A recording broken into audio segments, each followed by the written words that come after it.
Canada, what they've done to our dairy farm workers is a disgrace. Canada, by the way, imposes a 250 to 300% tariff on many of our dairy products. It actually hurts Canadian and American farmers. Breaking news out of Washington and Ottawa, Donald Trump is furious once again, this time demanding that Canada open up its dairy market to American farmers.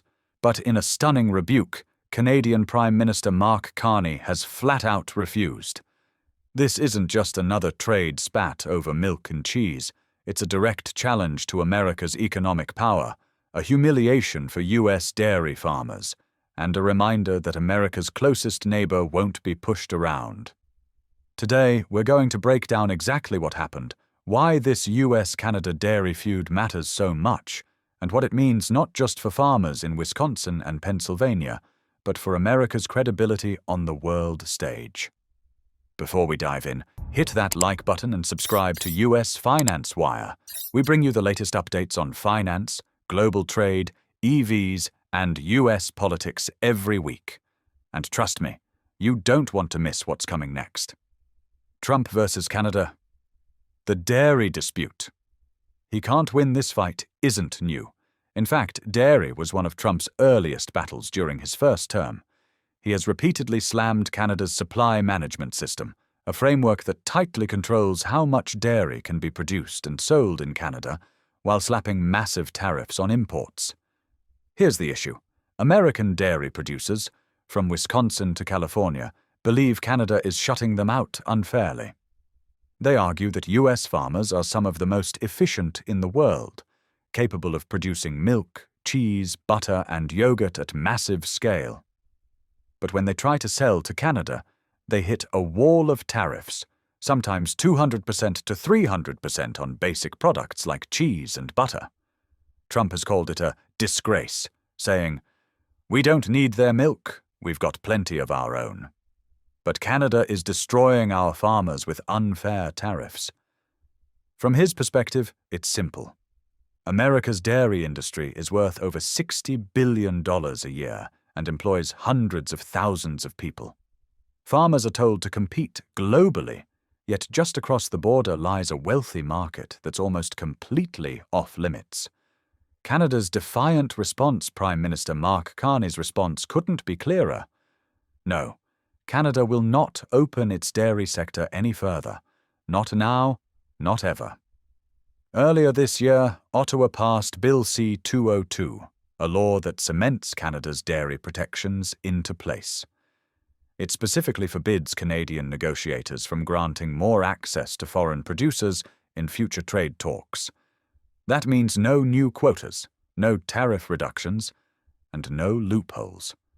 Canada's system of high over-quota tariffs, sometimes as high as 300%, remains untouched. Carney called it a matter of sovereignty, saying Canada's supply management protects Canadian farmers, Canadian jobs, and Canada's food security. For him, it's not just an economic issue, it's about defending a way of life. What this means for American farmers. For US dairy producers, this is devastating. Trump had promised them expanded access to Canada when he renegotiated NAFTA into the USMCA, CUSMA in Canada. Farmers were told they'd get nearly 4% of Canada's dairy market, worth hundreds of millions of dollars annually. But in practice, those promises fell flat. Canada structured its quota system in a way that limited actual imports. Now, with Bill C-202 locking everything in place, even that slim chance of growth has evaporated. In Wisconsin, Minnesota, Pennsylvania, and New York, dairy co-ops are sounding alarms. These states already lost nearly half of their small dairy farms since the 1990s. Milk production doesn't stop just because markets dry up. Cows have to be milked every day. Without export outlets, farmers face gluts, collapsing prices, and in some cases, literal dumping of milk into fields. We saw it in 2018, when farmers had no choice but to pour millions of gallons down the drain. That nightmare may be back. Political stakes. The heartland on edge. This is more than just economics. It's politics. Swing states like Wisconsin, Michigan, and Pennsylvania are not only dairy hubs, they are critical battlegrounds in U.S. presidential elections. A few thousand angry, disillusioned farmers could tip margins in key counties.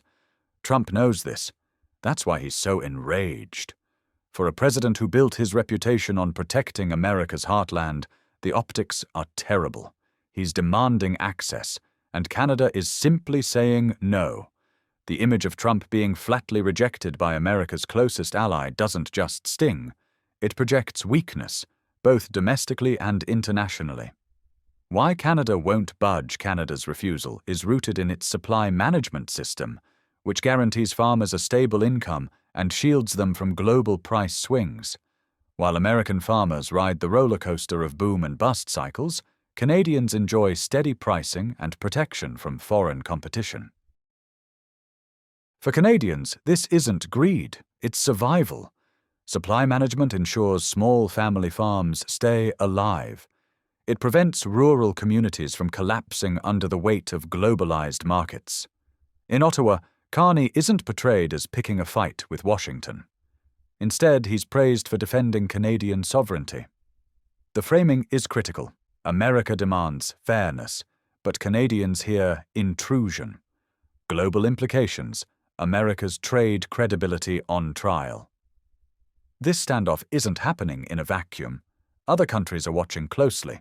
If Canada, America's closest ally, neighbor, and top trading partner, can defy Washington so openly, what message does that send to Europe, Asia, or even China? It tells them that U.S. tariffs aren't the unstoppable weapon they once were, that America can be resisted. In Europe, where agricultural protections are politically sacred, Canadian defiance looks like vindication. If Canada can protect its farmers, why can't France or Germany do the same? In Asia, where food security is tied directly to political stability, Canada's success shows smaller countries that standing firm is possible. And in China, which uses tariffs and quotas aggressively, this fight is ammunition. Beijing can point to Ottawa and say, "See, America only cries foul when it's not the one writing the rules." The ripple effect across the U.S. economy. The U.S.-Canada dairy dispute spills far beyond barns and co-ops. Dairy is a backbone input for countless industries: yogurt factories in Ohio, ice cream plants in Texas, powdered milk processors in California. All depend on steady exports to balance supply. When those exports collapse, surpluses flood the domestic market. Prices plummet. Margins shrink. That means layoffs, plant closures, and consolidation. Consumers feel the pinch, too. The loss of small farms accelerates industry concentration, reducing competition and pushing long-term prices higher in grocery aisles. Trump's dilemma: escalate or retreat. Now the U.S. faces a painful choice. Trump has already threatened blanket tariffs on all Canadian agricultural goods if dairy access isn't granted. That would escalate this into a full-blown trade war, dragging in beef, poultry, and eggs. But escalation carries risks. Canada would retaliate. U.S. corn, soybean, and wheat exports could take a hit. Equipment makers, feed suppliers, and processors tied to dairy income would face cascading losses. On the other hand, if Trump backs off, the perception of weakness lingers. Allies and rivals alike will remember that America demanded access and was denied. It's a lose-lose situation. Escalation damages the economy. Retreat damages credibility. The bigger picture: power and sovereignty. At its core, this isn't just about milk and cheese. It's about power, sovereignty, and America's role in global trade. For decades, Washington dictated terms, but now the tables are turning. A mid-sized power like Canada is drawing a red line and holding firm. Other nations are taking notes. America's farmers feel the immediate pain, but the long-term consequence may be far greater: the erosion of U.S. leverage in the global economy. Closing thoughts: Donald Trump says America's dairy farmers have been betrayed. Mark Carney says Canada will never back down. The truth is, this standoff is about much more than dairy. It's about whether America can still bend allies to its will, or whether we're entering a new era where even the closest partners refuse. For farmers in Wisconsin, Pennsylvania, and across the U.S. heartland, the consequences are immediate and painful. But for America's global influence, the consequences may be even bigger and longer lasting, and that's why this fight matters so much.